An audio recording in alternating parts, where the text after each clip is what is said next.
Selamat sore, kakek. Sore. Bagaimana kabarnya hari ini? Alhamdulillah baik. Alhamdulillah. Nah, teman-teman, saya bersama Pak Heridim ya.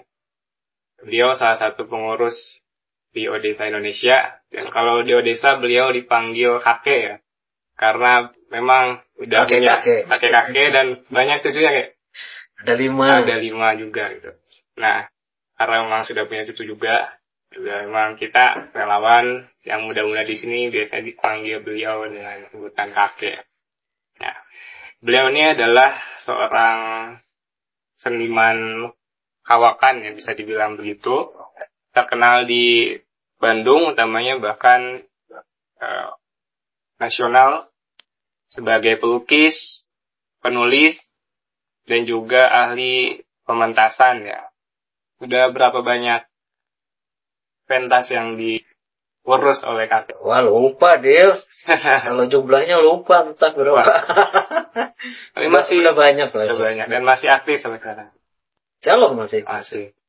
Nah, pada sore hari ini ya, kebetulan kakek bisa hadir di Odesa ya, menyempatkan waktunya. Maka dari itu kita coba bincang-bincang terutama terkait Odesa dan gerakan ekologi yang dilakukan Odesa. Nah, jadi di samping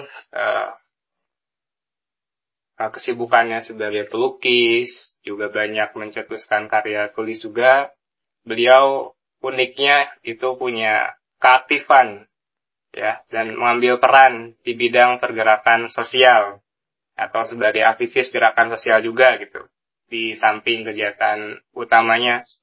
Nah, termasuk salah satunya di Odesa ya. Dan seringkali setiap kali ke Odesa, kakek secara aktif gitu memberikan masukan-masukan tentang gerakan sosial, baik itu untuk relawan maupun mengadakan diskusi sebagai narasumber ya pada topik-topik tentang ide dan gagasan. Jadi kayak kita akan bincang-bincang terutama terkait salah satu program yang digagas Odesa sejak awal berdiri dan masih terus berjalan sampai hari ini, yaitu di bidang lingkungan atau seringkali ya kita kenal sebagai kegiatan aksi tanam.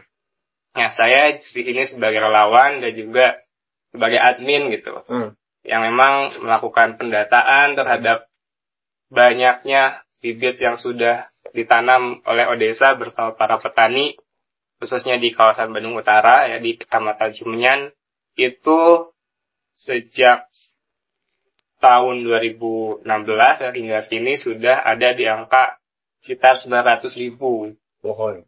Mulai dari kopi yang memang masih menjadi pohon yang banyak ditanam itu sekitar 500.000, terdiri dari pohon kopi, sisanya 400.000 lagi itu pohon-pohon buah, mulai dari sirsak, sukun, yamatoa, nangka, macam-macam, alpukat juga. Yang pasti kita juga menyesuaikan dengan kebutuhan di sini, terutama keinginan petani itu buah yang seperti apa, dan juga pastinya kualitas atau spesifikasinya harus cocok. Nah, jadi melalui itu banyak donatur yang menitipkan bibitnya, yang menyumbangkan baik itu dana ataupun bibit ke Odesa itu ternyata kayak lebih banyak orang dari luar kota Bandung.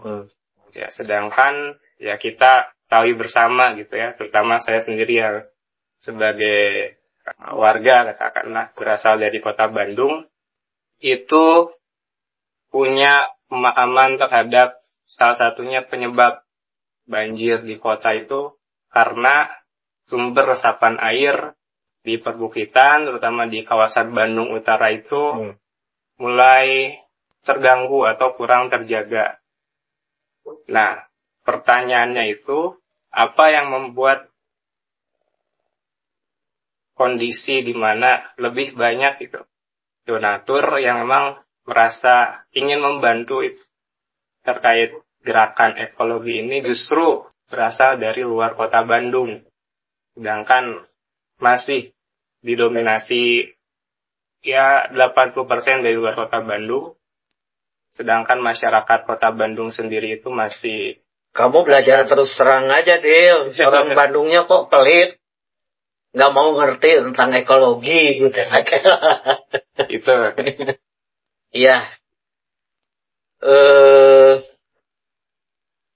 Saya sendiri nggak bisa menjawab. Ya. Kenapa orang Bandung itu malas atau tidak mau tahu persoalan, atau juga bahasa Sundanya itu aing-aingan gitu. Padahal kalau lihat kita lihat akibat, kita nih di utara Bandung nih, ya.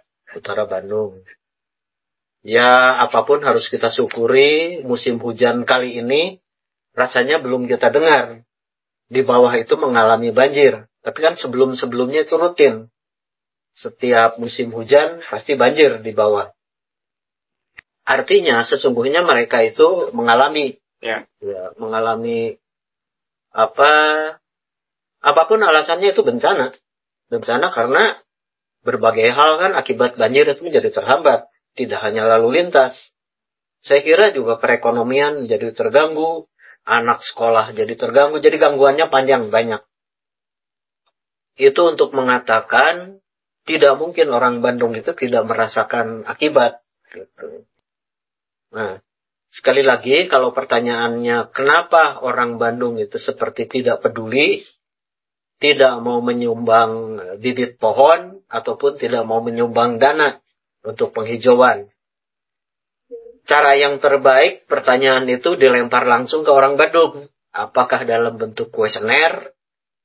Apakah karena tidak tahu? Ya sistem contreng aja lah. Apakah tidak tahu bahwa di Cimenyan itu gundulnya seperti apa? Apakah tidak pernah mengikuti siaran-siaran Odesa? Karena Odesa kan berulang kali menyiarkan tentang kegundulan di atas itu. Nah, sekarang saya di hadapan Fadil, di hadapan kawan-kawan Odesa, di hadapan juga masyarakat Bandung, saya ingin mengatakan bahwa tingkat kegundulan di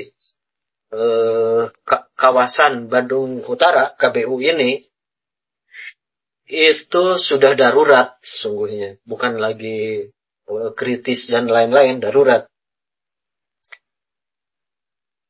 Prosesnya kalau saya dari hasil wawancara saya dengan Mang Toha misalkan, sebetulnya prosesnya itu begitu cepat terjadi. Bayangkan kalau ini dibiarkan. Menurut keterangan Mang Toha, jadi masa kecilnya dia masih di sini, dia melihat perubahan ini terjadi mulai tahun 2017 kalau tidak salah. Karena ketika Mang Toha kecil itu dia masih lihat bagaimana tanaman di utara ini masih lebat, bahkan masih ada yang berbentuk hutan dan setengah hutan. Artinya masih hijau. Nah, dalam waktu 7 tahun ini habis semua. Problem terbesarnya ketika ini gundul, problem terbesar. Tadi kita ke bawah menjadi banjir. Sesungguhnya tanah di atas juga itu menjadi gawat. Saya tidak ahli-ahli amat tentang ilmu pertanahan. Juga saya tidak ahli-ahli amat tentang ekologi. Tapi sedikit saya baca, ini akibat gundul ini, lapisan tanah yang terbaik itu sebetulnya kan yang di atas.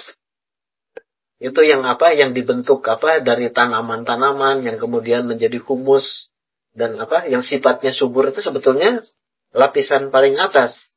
Nah, akibat gundul, lapisan paling atas ini sekali hujan saja, jangan berkali-kali. Sekali hujan, lapisan itu langsung tergerus habis. Dan ini bayangkan, terjadi misalkan hujan tiap hari, tiap tahun terjadi. Jadi lapisan yang disebut lapisan subur di atas itu, bisa dikatakan sekarang itu sudah hilang. Tinggal yang tinggal itu yang memiliki kandungan timah. Yang artinya sebetulnya tidak logis untuk pertanian. Padahal masyarakat di atas ini sendiri kan hidupnya dari tani. Nah, ini kan jadi ada dua problem terbaca nih. Satu, problem pertaniannya itu sendiri. Kedua, akibat. Tadi ya, menjadi banjir, menjadi apa. Yang belum kita sebut akibat lanjutan berikutnya. Akibat lanjutan berikutnya itu adalah simpanan air yang sifatnya alami, lama-kelamaan kan menjadi hilang. Karena resapan tidak terjadi. Bukan hanya air di sini menjadi susah, air yang ke bagian bawah juga menjadi sulit. Karena apa? Tabungan air yang dari alam ini tidak tersimpan dengan baik. Jadi panjang ceritanya. Tapi ringkasnya tidak ada jalan lain tanpa harus mengganggu kehidupan pertanian masyarakat tani. Kita cari solusi istilahnya itu yang sifatnya bisa saling menghidupi. Ya, harus kita lakukan penghijauan di kawasan Cimenyan ini. Dan menyeluruh kalau mau kembali baik. Gitu dia. Baik. Jadi kondisi yang ada di kawasan Bandung Utara itu memang bisa dikatakan yang tadi pertama kritis. Udah darurat. Darurat, maka di samping tadi fakta bahwa masih banyak masyarakat, terutama di kota Bandung, yang mungkin ada dua kemungkinan tadi, antara memang belum tahu dengan kasus yang ada atau kondisi yang ada di kawasan Bandung Utara ini, atau memang sudah tahu, tapi merasa bahwa pura-pura tidak tahu lebih tepatnya. Nah, dari situ, menurut pandangan kakek, bagaimana sih caranya untuk bisa menyadarkan katakanlah warga masyarakat di kota Bandung ini untuk bisa katakan mulai dari peduli sampai pada level praktiknya ya berani untuk ikut menyumbang bibit pada gerakan aksi tanam, terutama di Odesa atau bahkan di yang lainnya gitu. Ya. Saya selewat kemarin ya baca, maaf ini kalau salah, apakah ini di Thailand atau di mana. Jadi pemerintahnya di Thailand itu udah menganjurkan kepada rakyatnya, kepada rakyat yang makan buah-buahan, utamanya buah-buahan yang berbiji, bijinya itu jangan dibuang begitu saja. Bisa, kalaupun dibuang itu dilempar ke tanah kosong, atau dia benihkan. Ya. Oke, itu di luar. Sekarang pertanyaannya, apakah pemerintah kita pernah mengeluarkan anjuran seperti itu? Itu satu. Artinya, gerakan penyadaran pemerintah untuk bagaimana merawat lingkungan ini, kalaupun ada sifatnya sporadis. Apalagi kepada gerakan-gerakan masif, kepada penyadaran pembibitan. Karena pembibitan itu di dalam pertanian apapun di dunia ini, itu menjadi basis utama.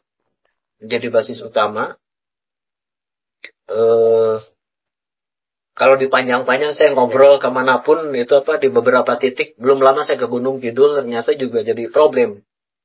Mereka bercocok tanam, mereka menanam beras, menanam padi, tapi bibitnya dia dapat dari tempat lain. Jadi kasus ini di mana-mana merata di pertanian di Indonesia. Nah, intinya yang ingin saya katakan, kalau mau, ayo kita sadar bersama-sama. Orang-orang kota di kota Bandung tidak usah berepot-repot menanam sendiri, datang ke pebukitan ini. Jadi titipkan bibit-bibit pohon itu ke Odesa Indonesia. Biarlah petani-petani Odesa ini yang menanam. Karena setiap saat juga selalu kalau ada sumbangan dari luar berupa bibit, itu disalurkannya kepada para petani. Kenapa? Ini juga perlu dijawab. Karena tidak ada jawaban lain. orang yang memahami pertanian itu tidak lain adalah petani. Mereka lah ahlinya. Gitu. Jadi kita titipkan bibit itu untuk penghijauan di kawasan Bandung Utara ini, khususnya Cimenyan. Tadi satu, terus kedua, kesadaran, ya tadi anjuran-anjuran dari pemerintah juga sifatnya sporadis, sama sekali tidak mengingatkan dan bahkan jajauhan nyumbang dengan bibitnya gitu. Dalam konteks penyadaran juga tidak.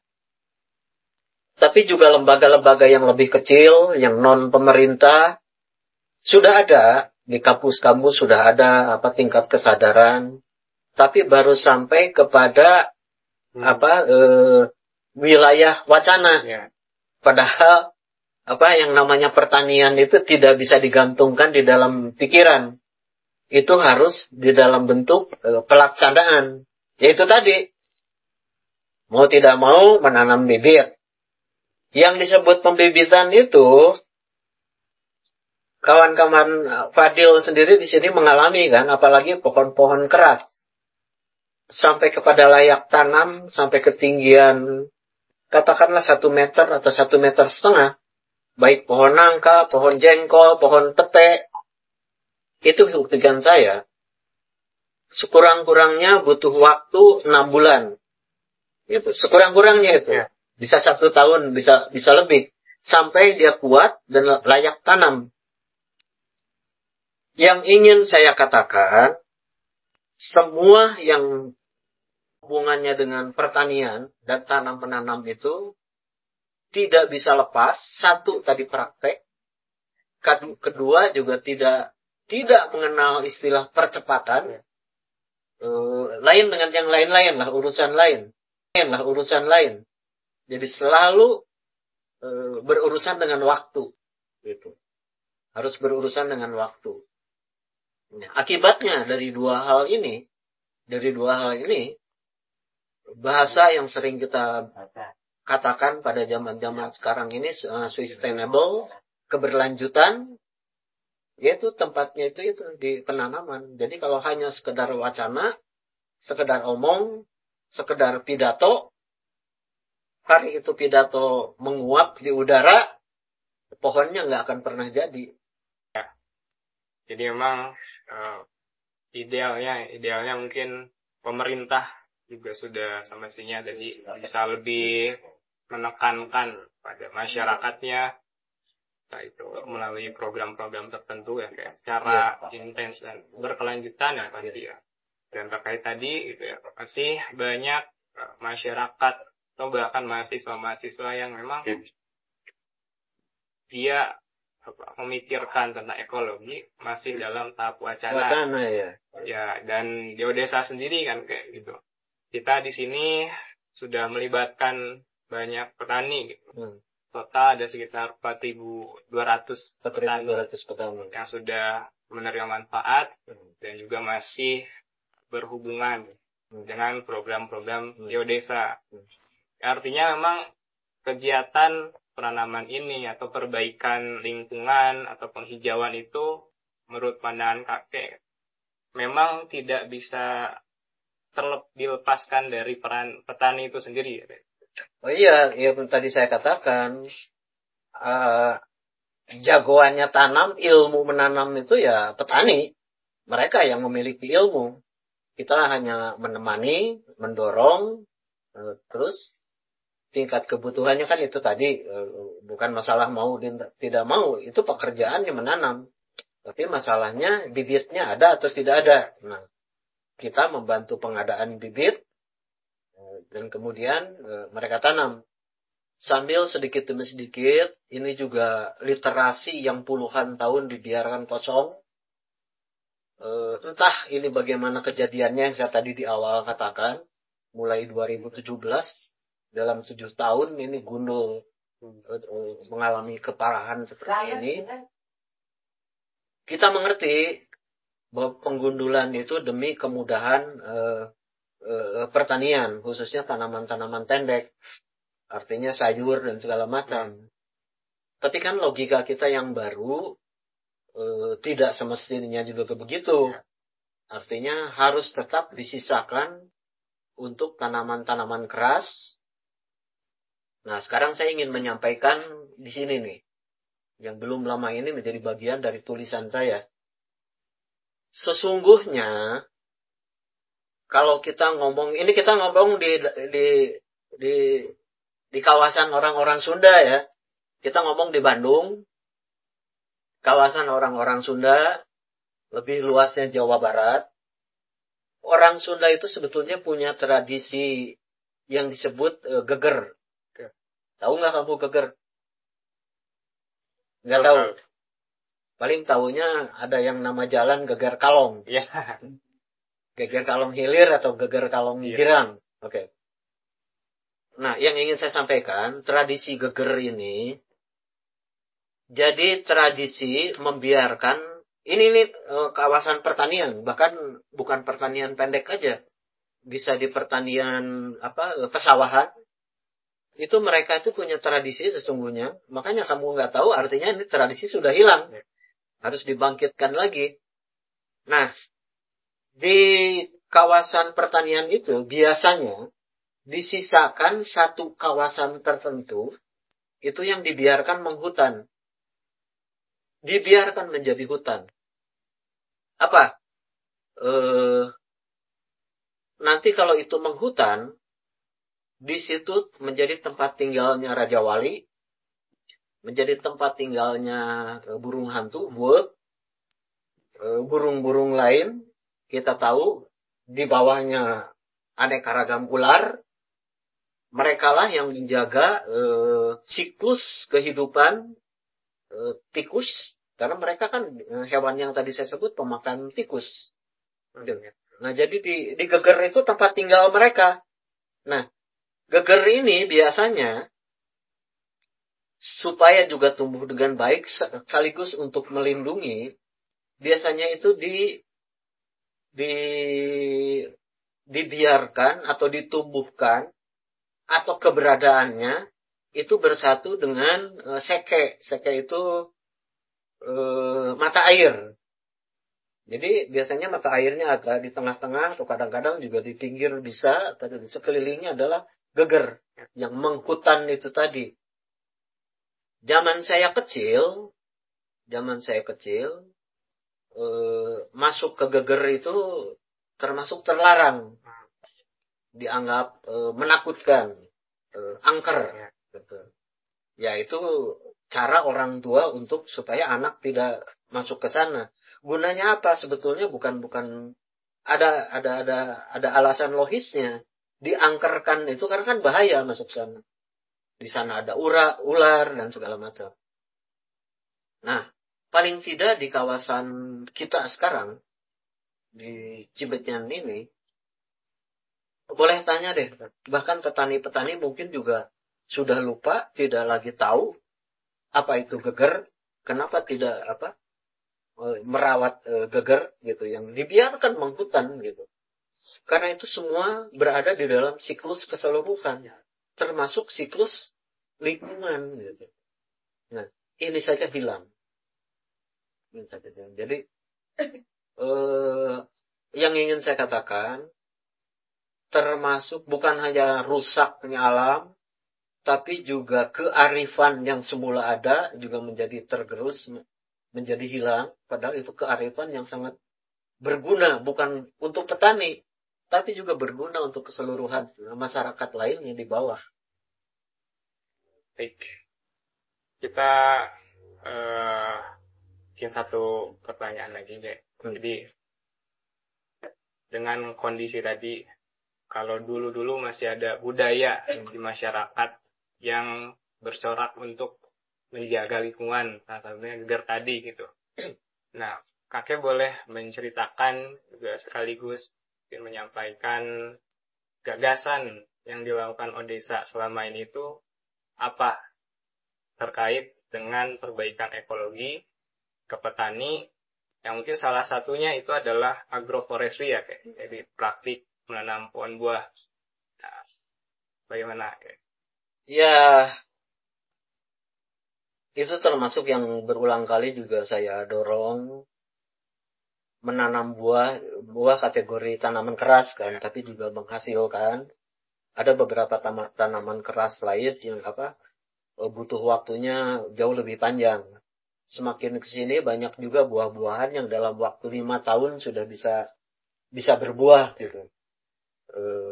Satu adalah untuk penunjang ekonomi petaninya itu sendiri. Jadi itu adalah program yang sangat baik. Jadi hasilnya dipetik. Jangan dulu berpikir ekonomisasinya. Meskipun itu nanti kemungkinannya terbuka. Tapi konsumsi petaninya itu sendiri kan menjadi terpenuhi. Yang asalnya misalkan semula tidak makan atau tidak menemukan buah nangka, menjadi bisa punya nangka. Yang semula jauhan bisa makan durian, bisa ada durian. Kita tahu sendiri, yang ditanam juga oleh Odesa, ada jengkol, ada pete. Itu nilai ekonominya semakin ke sini, semakin lumayan tinggi. Jadi, paling tidak menghidupi kebutuhan mereka dulu, baru selebihnya itu bukan tidak mungkin menjadi penunjang ekonomi mereka juga. Jadi program ini sangat baik.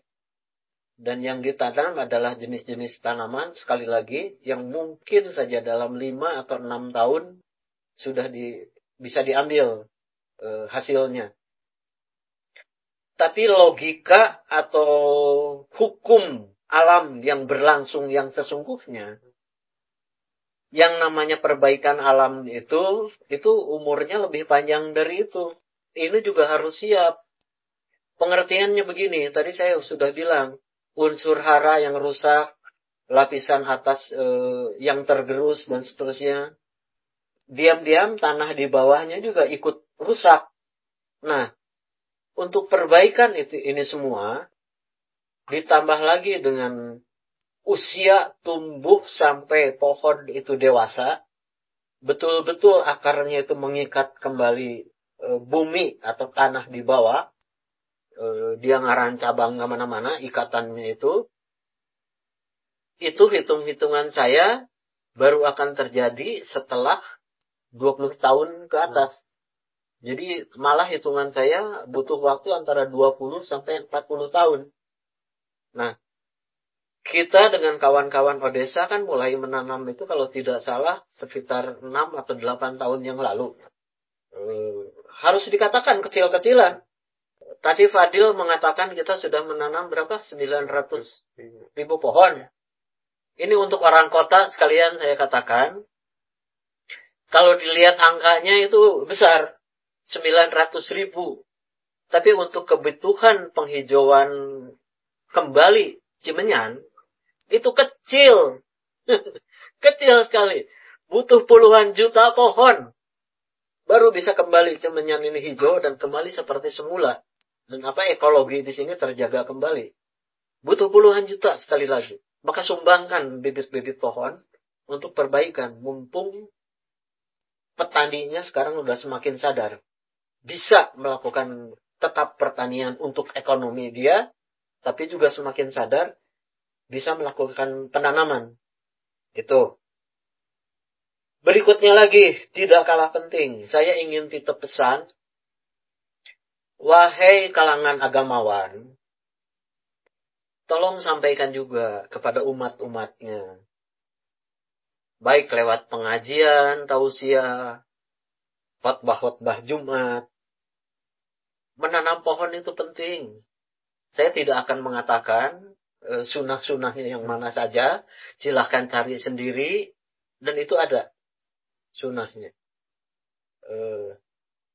Artinya lagi, keharusan. Ya. Kenapa ini perlu saya katakan?